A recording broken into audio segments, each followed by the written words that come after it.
আমি বলি, কারণ আমি বলতে গেলে টাইম লেগে যাবে। আমি সহজ করে দিই, যা আপনার তো চাচ্ছেন যে গ্রেপ্তার হয়েছে কিনা বিষয় জানেন।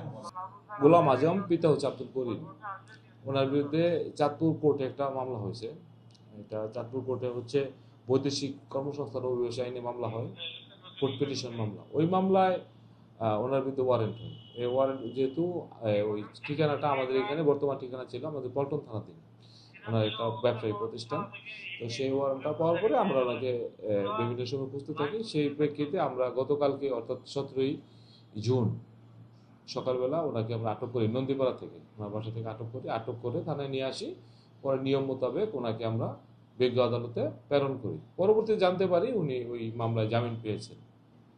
এ পর্যন্ত এই মামলাটার বাদী ছিল জাকির হোসেন মিজি সাহেব। উনি হয়তো ব্যবসায়িক কোনো বিষয় বা অন্য কোনো বিষয় থাকতে পারে, এই বিষয়গুলো আমি জানি না। আমরা তাকে আটক করেছি, এই বিষয়টা আমি জানি। হ্যাঁ, এটা যেহেতু আটক করে কোর্টে পাঠিয়েছি, পরবর্তীতে যেহেতু উনি ফেসবুকে শুনতে পেয়েছি যেটা উনি জামিন নিয়েছেন, এটা তো সুযোগ নাই। এটা যেহেতু আমরা আটক করেছি, এখন উনি গ্রেপ্তার, এটা তো এই বিষয়ে তো আমি বলতে পারবো না। উনি কেন এটা বলতেছেন, এটা ওনার বিষয়, আমরা বলতে পারবো না।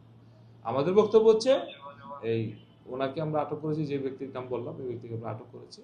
ওনাকে নিয়ম মোতাবেক আমরা বিজ্ঞ আদালতে প্রেরণ করেছি। ওনার বিরুদ্ধে একটা ওয়ারেন্ট, সিআর মামলার ওয়ারেন্ট ছিল, সেই মূলে ওনাকে আমরা